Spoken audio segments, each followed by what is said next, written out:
What is up, guys? This is Damon from Transformed Gaming, back with part 2 of Ascension. Now, in part 1, we met the Scholar, the Doctor, and the Escort. The Scholar and the Doctor needed help getting into a place called the Zone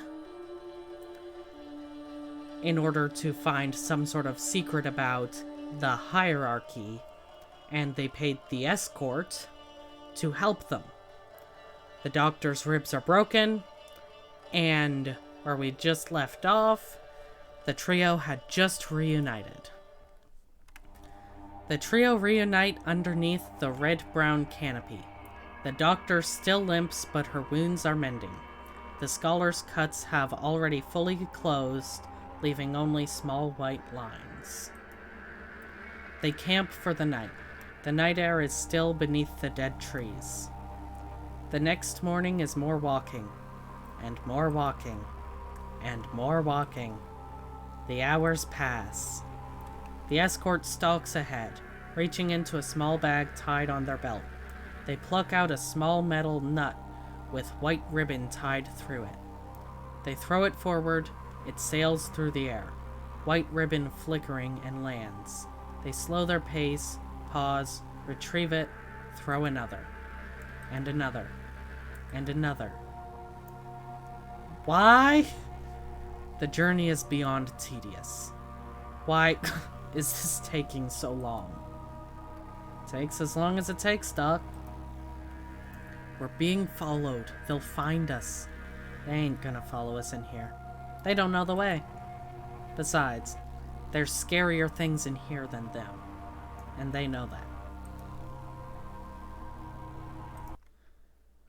I am back from an unexpected pause. My mom had to come down to use the bathroom, and I'm sorry I had to turn off the music. The first episode got a copyright claim, which is fine, but I don't want to risk a copyright strike, so I'm just turning off the music for the game. Sorry about that. It had to be done. The Escort throws another nut through the trees. It flies forward. A crack. The nut plummets prematurely to the earth, like a maggot that sucked it from the sky. It hits the ground and sticks without bouncing. Then the gravity pulls it in and down and just keeps pulling.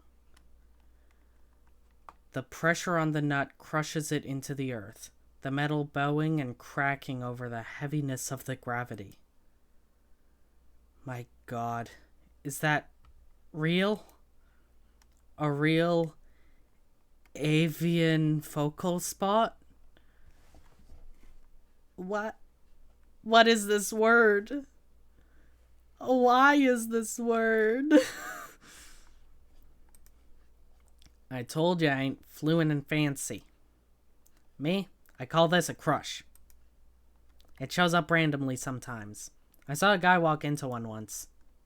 There wasn't much left of him to walk back out. And like a crush you don't want, it shows up when you least want it to. How can you tell it's there before it's too late? Honestly, you can't. Throwing the nuts and bolts sometimes gives you a rough idea, though. It's why you don't run head first in here. Or you won't have a head anymore. I can think of worse fates. I never liked my face much anyway. Please don't joke about that. The idea makes me feel sick. They walk. The path through the forest is fraught with more crushes. They double back, turn left, turn right, return multiple times. The end of the red forest is in sight, but still the journey takes hours more. The Scholar's feet hurt from the constant retreading, but he doesn't complain. The Doctor looks pale. The Escort has seen this before, knows the tracks. It becomes instinctual. There's a trick to it. You do it or you die. And they had enough of dying a lifetime ago. At last they reach the edge of the forest. In the distance they can see the sun slowly sinking, bathing the world in amber and blood red. Hydrate time.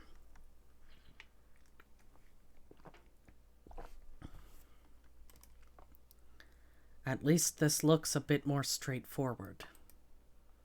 I expect looks are deceiving, though. You betcha. Shit is still dangerous out there. It's worse out there in the dark, too. We didn't see any of the real rough stuff last night. It's fascinating. I never thought I'd see this much of the zone in my life. Look, that stuff over there. That's colloidal gas deposits, right? The misty stuff with the blue fire? And there, where the light is bending outwards, that's an artificial gravity prism. And across the lake over there, do you see it? The old houses. You can see Ferris Gossypium. The dialectical fallout is even in the grass. It goes counterclockwise and reverses the patterns of normal biology outside, see? It's like everything in here is isomeric. It's all the same, but different. Like a mirror. Like a left hand and a right hand. Both the same thing, the same formula, the same makeup, but the arrangement so different that you can't ever fit into being the other. Or one can't ever fit into being the other. Oh my god, there's so much out here. It's still dangerous. Yes, but look at it all. Look at how beautiful this place is. They all look out across the grassland. Emerald haze and blue smoke and dashes of fire and yellow and crimson and ash and purple glow. And the chemicals and burning and chaos and war and freedom and peace. The escort takes a deep breath and grabs their vaporizer.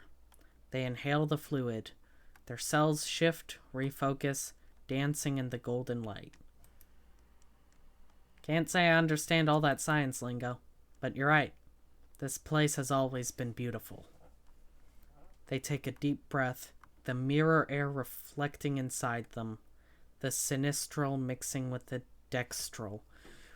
Words!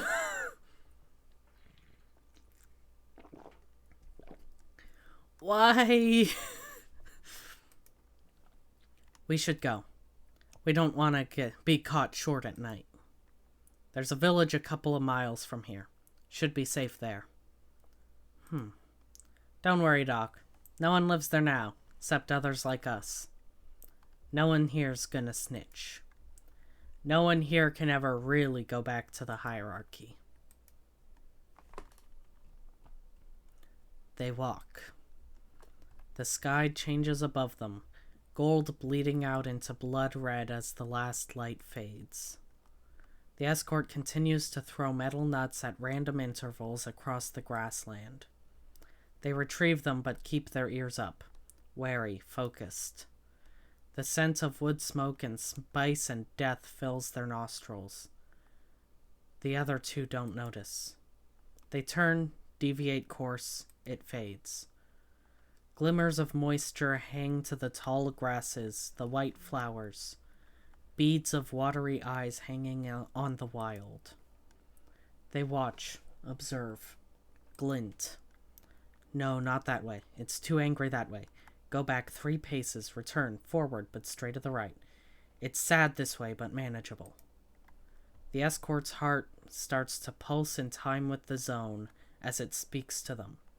The soft glances, the small touches, the things no one could see unless they already knew.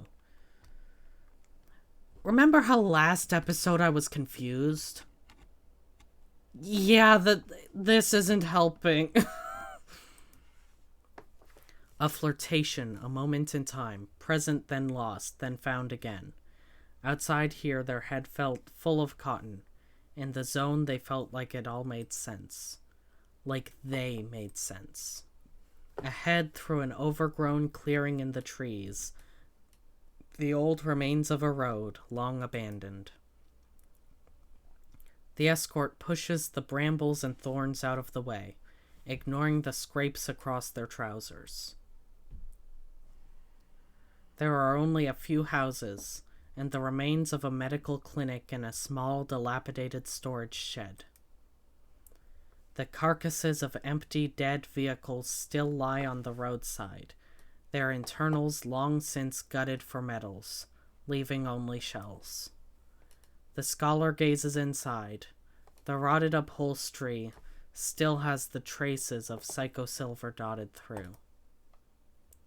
We're here. You guys will want to get ready to make camp. The village is safe.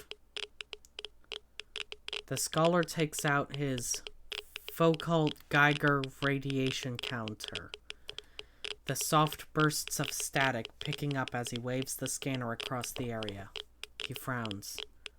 Safe-ish. The scholar frowns more.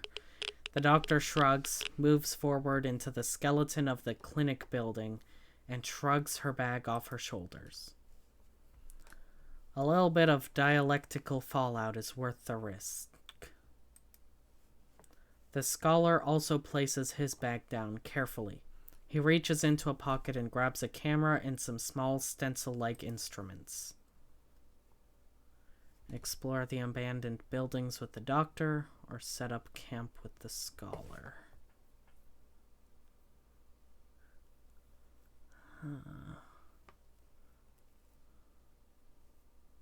I'll go with the doctor, because she's more injured, and I don't know if this is like picking who to protect.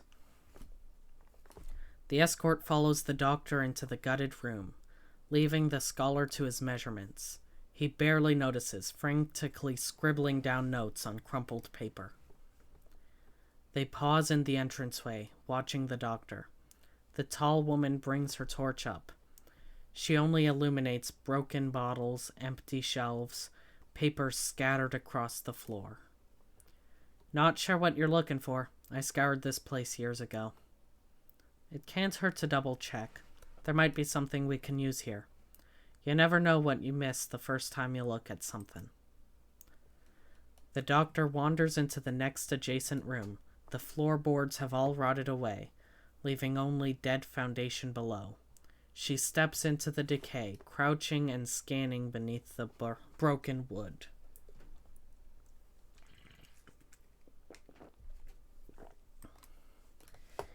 It seems almost foolish, childish even. If there was anything still left here, the escort would know it. The zone had its own language, its own way of telling you. You just had to learn how to listen. You also told us to keep our senses sharp for danger, no? I want to be sure this is safe before letting my guard down. Well, keep looking around for as long as you need. If it'll help you rest easier tonight, I won't stop you. Though I'm guessing even seeing it safe as possible won't help you much, will it? It's not paranoia if they're actually out to get you. That's fair, but that kind of view ain't healthy for you. It helps you survive, but surviving and living aren't the same things, you know? The doctor continues searching. The next room is empty too. Only dust and cobwebs. She steps inside and reaches out her hand to brush the webs away. The escort grabs her shoulder and stops her, yanking her back hard. The room smells of static, of poise and ambush. Their hackles raise. Hold up. That ain't right. Let me just... The escort quickly reaches to her belt and throws a bolt. It connects with the spiderweb. It crackles, fizzes, fades as the bolt becomes molten metal in an instant. The damp air alights with a shrill of ozone. Shit, was that psychosilver? Think so. You don't want to touch it, whatever it is. What the hell is psychosilver? They both pause, looking further inside. An empty storage room covered in paper and detritus. But wait, something new. Stuck in the shadows, but just visible in the fading metal glow. Is that some old tech there? Huh, what do you know? You were right, Doc. Guess I didn't pick this place completely clean. Let me get it. I don't think there's anything else disguising itself as murder webs in here. Cautiously, the doctor wanders in, her lantern shining all around for more webs. She doesn't spot any. She retrieves a battered radio, weather-beaten and covered in earth and rot, but wiring intact. Huh, do you think you can fix this up? Sure. If nothing else, it'll be a way to pass the time. We can't move much further into the zone tonight anyway. It's too dangerous. They both return to the main clinic room. The remaining twilight shining through the windows and the torch's glow provide enough light to work by.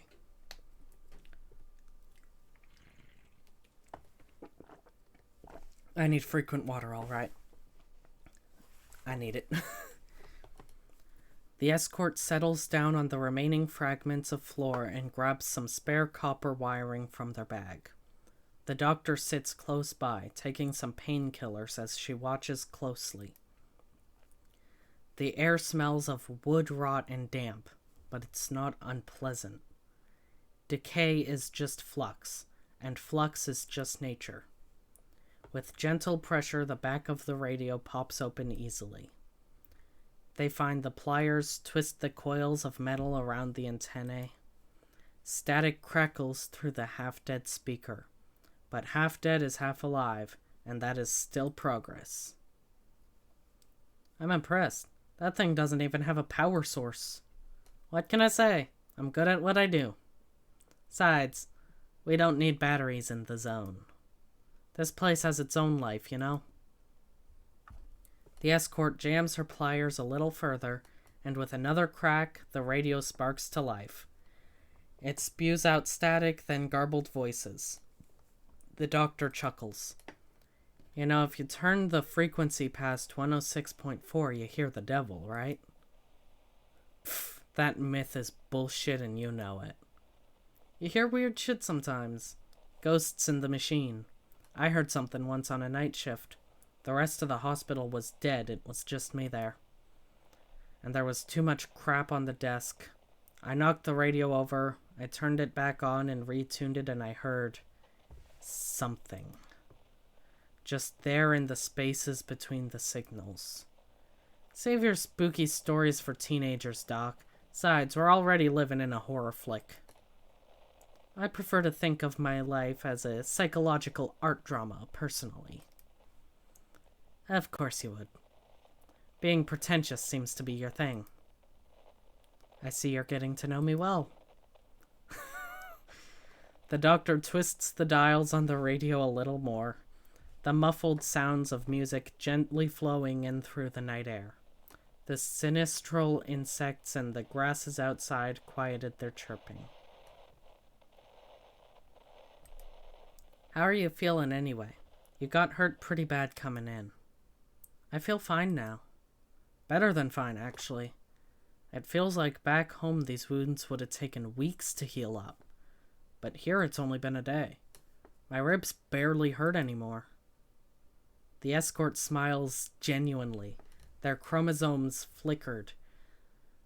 The chirality diverting for a second, altering tempo to the doctor's pace. The doctor doesn't notice. The fuck?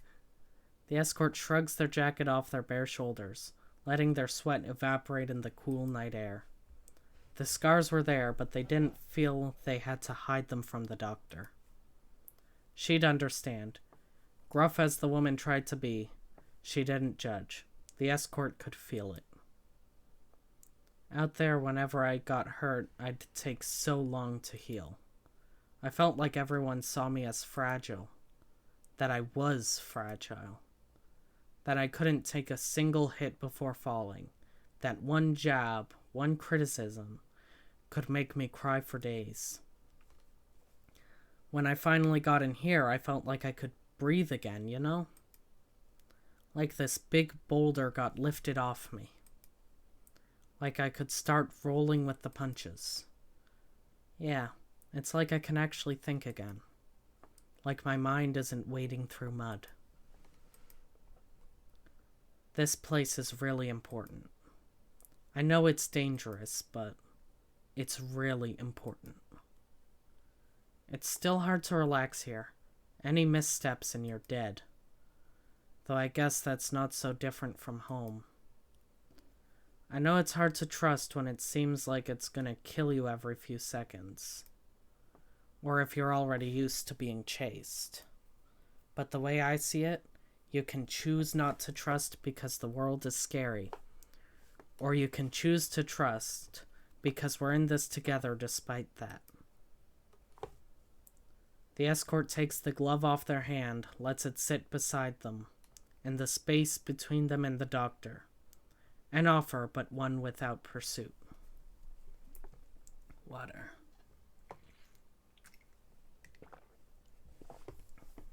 They seem to be getting along pretty well, all things considered. The doctor reaches out her own hand. Her heart changes.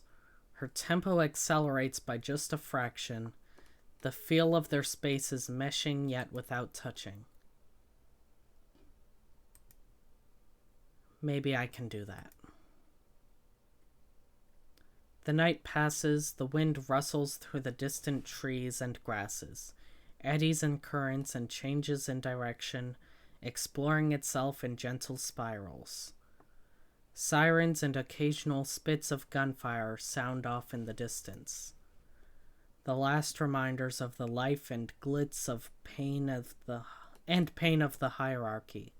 So fierce and strong out there, but so quiet and muted here. It all seems so far away. Almost like a dream now. The scholar wakes up through the night in fits and starts. Fragments of anxious dreams seeping through. There was anxiety, yes, but excitement too. A sense of urgency. Like he'd been waiting so long to reach the end of a journey, and the last 5 minutes stretched on more than the previous 5 hours. His heart drums against his rib cage. He falls back into an uneasy sleep. The dawn arrives, the light stretched yellow and pale and thin across the grassland. The doctor is the first to rise. She neatly repacks her bag and is on her feet and ready to go before the smoke from the campfire has fully faded away. We should get going quickly. I'd prefer to make the most of the daylight whilst we have it. Yeah. Honestly, just chill, dude. Don't burn yourself out sprinting a marathon. We've got time. I disagree. Time ain't the same in here as it is outside. Seriously, just chill. Let me get the gear together. The scholar repacks his bag too, though the inside is a jumbled mess. Pocket-sized cartography equipment, crumpled sheets of paper, more pens than he knew what to do with. All littered the inside atop the gear the escort provided. Sorry, my bag is just... Hold on, I'm getting it together. He pulls hard on the drawstring, the beginning pangs of anxiety sitting in the pits of his stomach. He tugs too hard, the string tearing as the bag spills. Oh, dude. Sorry. Oh, frick. Damn it. God. Both of you seriously need to chill. Like, I get it. The bite starts to hurt more when you get this close in. But seriously, this'll take as long as it's gonna take. A few more days at least, okay? The doctor paces over and helps retie the string. Her hands are rough but precise, used to practical work. The overfilled bag sits imperfectly but securely. She stands again, masking her impatience but clearly tense.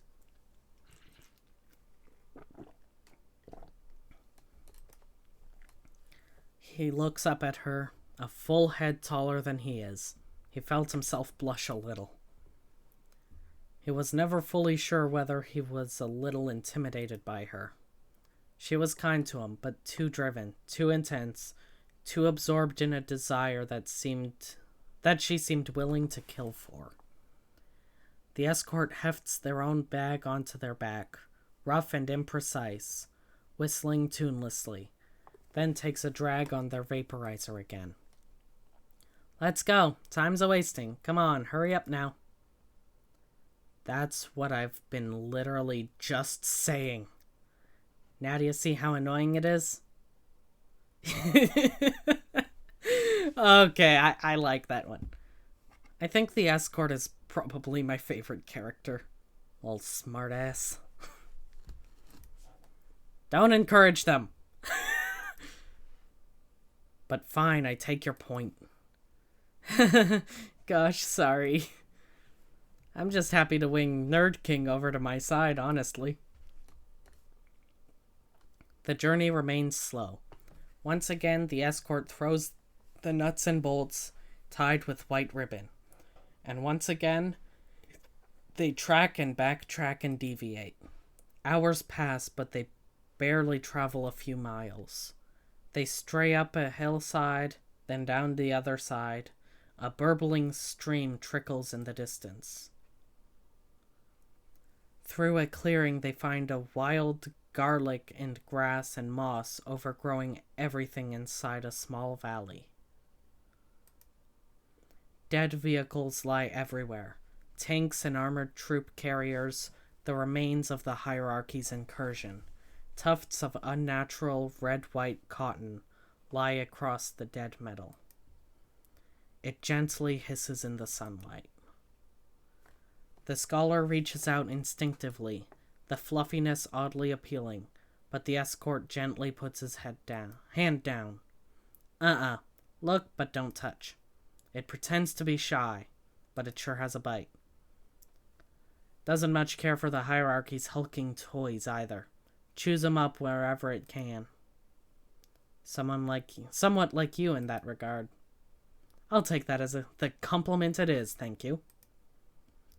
The adaptation of life here is astounding. Okay, I missed something. Honestly. Okay, I thought it was an animal. But no, it's just cotton. I thought I missed talk of an animal. Stripping down the old world and turning it into a part of itself. I could study all of this for years. As much as that PhD thesis may be interesting to read, we should press on. Sometimes I like to stop and smell the roses every once in a while. Just be careful of the thorns. The escort gently tosses an untied bolt into the cotton. It swallows it, burns, hisses, steams. Then it blooms, oxidizing through, red flowers spilling from the once shimmering metal. Sometimes I leave little things to pay for what I take from here, you know? You gotta pay the toll to the zone every once in a while. It likes to make new things old, and then make them new again. I appreciate the lesson in aesthetics, though we're still out in the open. How much longer until our next safe area? Hard to say. The zone abides by its own rules.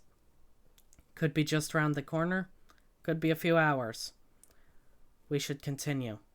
You've been leading us northwest. Have I? Can't say I care much for compasses. They walk onwards, the escort losing a few nuts to crushes of gravity, but their bag is full of enough spares to keep going. Another hour passes.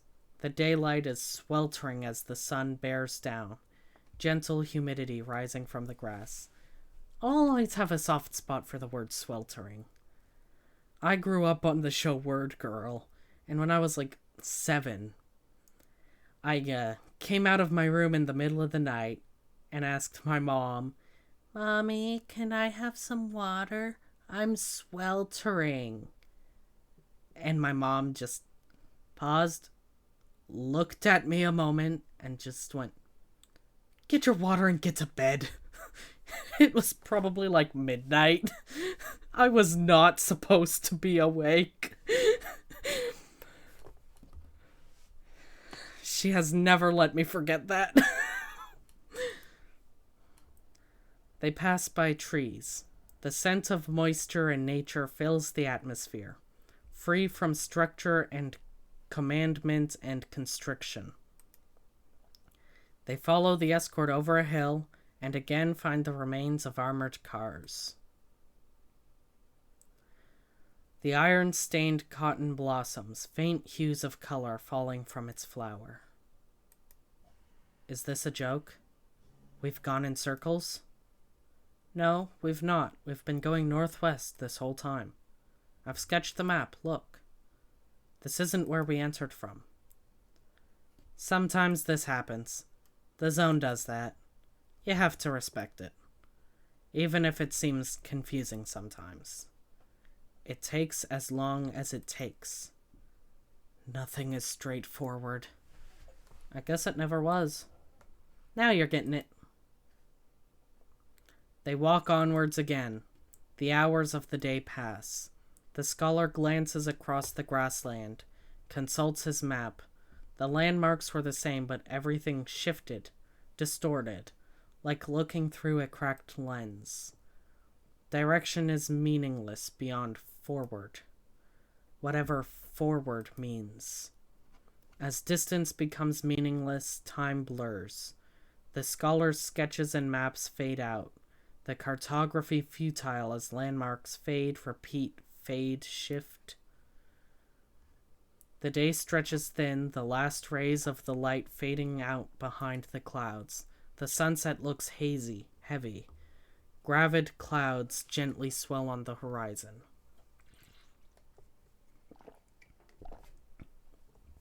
Water. I think we're close. There's a bunker beneath the trees over there. A good thing, too. Might be a storm coming. Not sure when, though. It looks very red. Yeah, best not to stay too long out here now. Wait. There's a Hegelio quantum emission, isn't it? A blowout. Might be the start of one. Let's go. We've got a little bit of time to get comfy before it rolls in. In the distance, sirens blare. The screams of the hierarchy over that which they cannot control.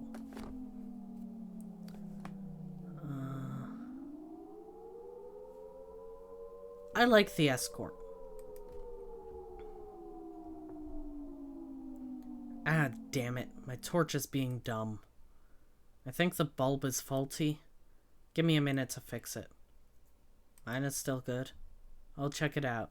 If it's safe, I'll let you both know. You guys probably have a few minutes before it heads this way. Sure, we'll be down in a sec. I'm gonna spend a moment taking this all in before hunkering down, though. Care to join me, Nerd King? Yes. The doctor paces cautiously towards the bunker doors. She hauls them open, metal grinding on metal. She glances up at the scholar, giving him a knowing look, smiling a little before climbing down the ladder. The scholar stands, perplexed, entirely unable to interpret this. You know, I think he might actually be autistic. I've been thinking that since episode 1. I can't exactly diagnose fictional characters, but he has shown at least some symptoms that I share. Enough to be relatable. I like it. The metal doors grind shut. Hey, listen. You hear that? No? Exactly. It's just quiet. The sirens stopped. The hierarchy shitheads must be getting to cover. Ha! Fucking cowards. Wait, aren't we also gonna get to cover? The escort sucks on their vaporizer, gazing out over the storm clouds. The first hints of red start to glow inside, like a hidden sun. Oh, totally, but just wait for it. Ah, there it is. Between the clouds, the dark sun glows, then flares red. Crimson and amber dancing through the sky, the clouds enveloped in wildfire. The scholar gasps, enraptured by the intensity of the sky, terrifying and awesome and so much bigger than all of them. He feels like he could just fall upwards into it. It's nauseating, but beautiful. I thought you'd want to see this. Oh my god. It's... I can't look away. The Aurora Hirschphalis. Words! Saint Natalia's fire. Up close like this, it's so much. Ain't it just? Oh god, how do you cope with this? This is so overwhelming. But in a good way, right? It feels fucking great, right? It does, but I'm terrified. In the distance, the thunder roars. A blast of hot gamma and infrared and silver. Lightning sparking inside the ball of clouds.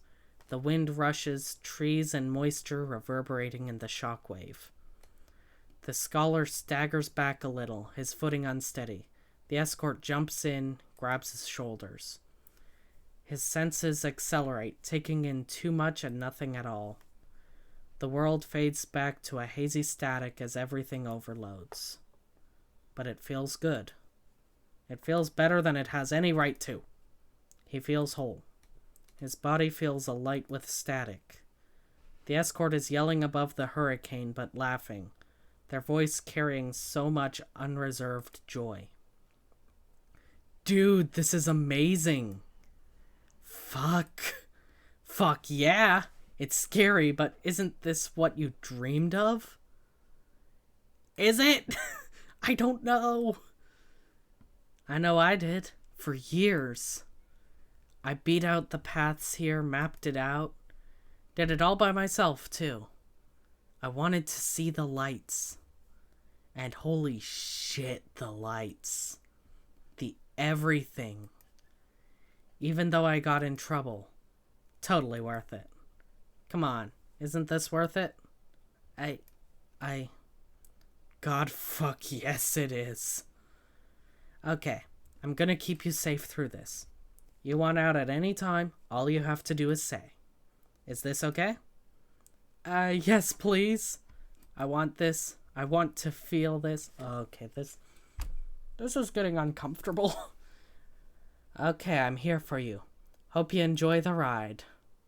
He feels their arms wrap around him, small but with a wiry strength. Their touch was sinew and scars and passion. He sinks into their grip, tense but relaxing into the anticipation. Their hearts pulse in time. The escort's cells shift, and this time he can feel it too. Feel the changes, the alterations in morphology. The chiral steps align, eddies and currents flowing together until they match. Words! Perfect isomers complementing for just a second. The escort laughs again, yelling into the storm. The blast of air and shockwave and blood-red spills over them. Trees and plant life and flowers buffet. I'm too hungry. Blown away by the orange and fire and glow. The clouds finally burst. The distant sheen of precipitated psychosilver falls onto the land, turgid with alpha and gamma and joy and death. He feels the rush, feels the shockwave of his own cells breaking and reforming and changing and becoming. So much potential. So much to renew and relive. His knees buckle under him as his senses burn to overdrive. Too much to handle, too much to process. So he stops processing. He lets the tide roll over him, safe in the escort's grasp.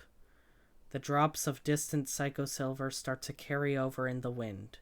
Little pinpricks of burning Dash's face. The escort pulls him up to his feet and guides him by the hand to the bunker. He stumbles, his body out of focus. Ha, dude. This fucking rules. His breathing stutters, overwhelmed, but finally feels alive. Finally feels right. He was scared, but now he's certain. He wants it. He wants it more than anything. Water. The blowout rages overhead through the rest of the night. Deep in the cover of the bunker, the three find shelter, though they rest uneasily. The tunnels inside lead to small rooms, most soaked in decay. Their torches provide moderate light, no leaks, no melted silver, only mild radiation amongst the dust. The Foucault Geiger counters gently click without alarm. Empty boxes of masks lie strewn across concrete floors, protection that the hierarchy dreamed would work, but provided nothing beyond false reassurance. The escort sets their bag down and tears open a pack of survival rations. Uncontaminated, stale, boring, but safe. They throw a pack to the doctor and scholar. You're gonna want to keep your strength up for the next few days. It only gets worse from here. I think that this place is a good spot to end this, because we are over 40 minutes, and I complained about the last one being almost 30. Thank you so much for watching. If you want to see this series continue, hit the subscribe button down below. If you want to see me stream over on Twitch, the link is in the description. Thank you again for watching. This is Damon from Transformed Gaming, signing off.